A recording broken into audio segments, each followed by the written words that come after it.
Yeah, It's been a tough week, man.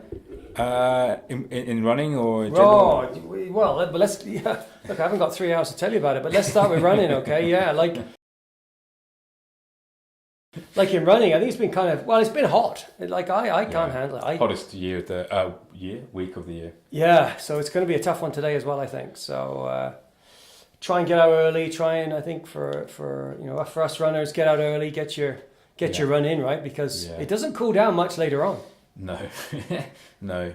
But the good thing is you got like this week and next week are just kind of like preparation weeks. Well, okay, so let's get right into it. Just over a week before really the next step up, which is the Edmonton Half Marathon.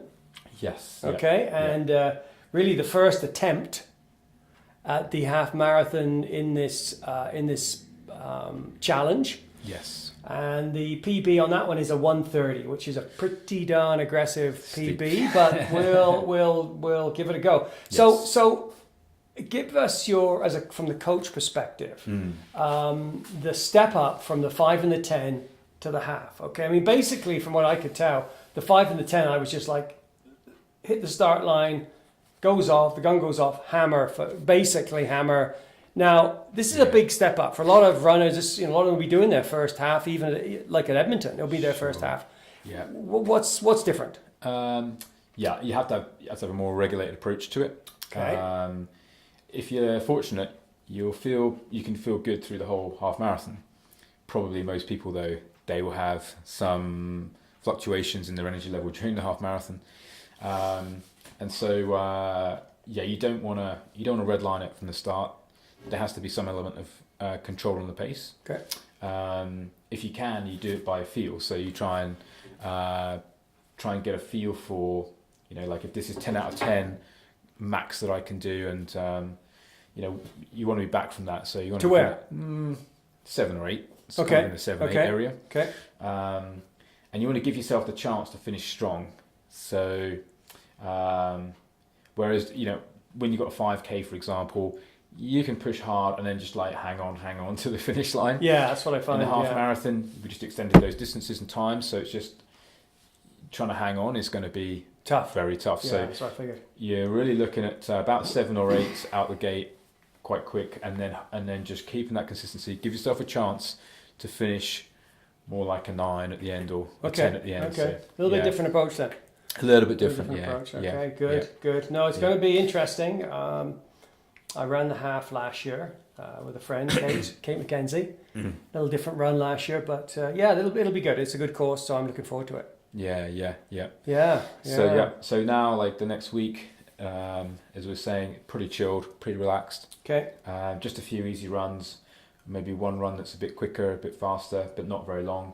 And then just make sure that you're feeling good on the day, or as close to as feeling good on the day as possible. Okay, good. Generally before the race day, about 30 minutes or so easy the day before. Okay. Just to make sure when you get to race day that you're still turning over, you're still ticking over. Okay, sounds good. Yeah. And then on race day, pre-race, do you bother to warm up, or what do you do? Yeah, you still do, I think. It kind of is a little bit dependent on the level that you're going into the race and what you're trying to get out of it.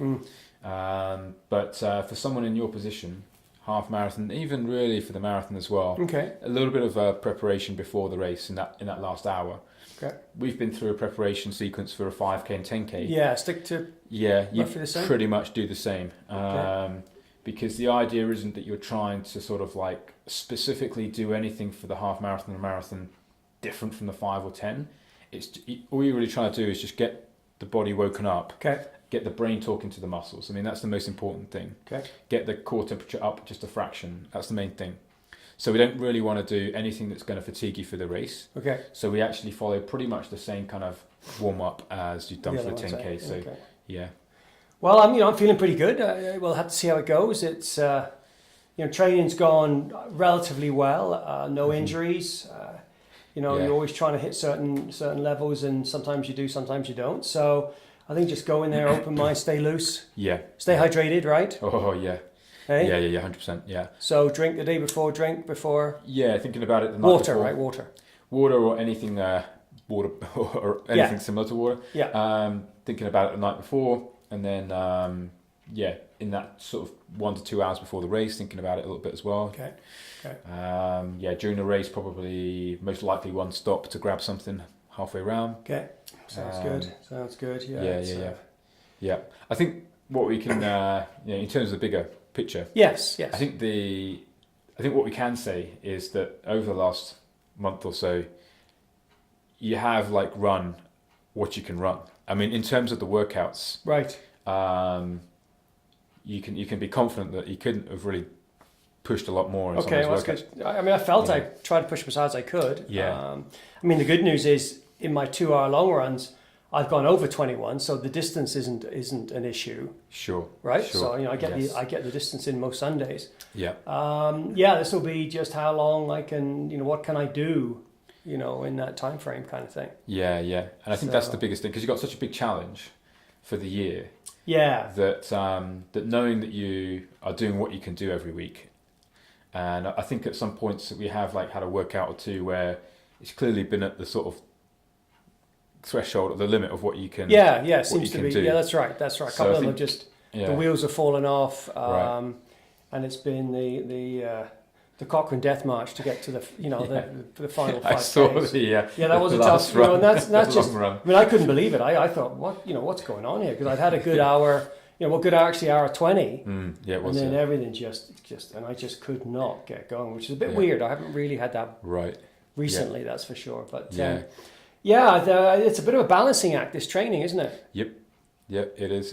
And especially when you're up against a tight deadline and challenge, you can only do what you can do, and the body will find its limit. Literally every week, it's going to find its limit of what it can do, and that's it. You've got to just listen to the body and say, we can't. There's no other place to go. They're like, this is where we're at. Just accept that, and then let the body settle down and let it kind of bed in, I guess is the term I used, and then and then come back and see what's there the next time. Keep coming back, keep challenging it, and Malc, if you get to the end of the year and that's what you've done, you couldn't have done any more. Yeah, that's kind of how I'm figuring. I'm just trying to do the best I can. It's not a quick thing. This isn't something fast. You've got to have patience. Yes. You've got to stick with it. This is the hottest time of the year. I mean, I'm so looking forward to a fall, to be honest. I'm not a big summer guy. I mean, we got the kids, we got the grandboys coming on Saturday. So really next week's a bit of a wild week with Nathan and Matthew, and our daughter Christina's coming. Yeah. So there'll be a lot of exercise, going to the zoo, going to Granary Road, the Cochrane pool with the water slides. I mean, there'll be a lot of activity. Yes. So you really don't need to book me in for too much.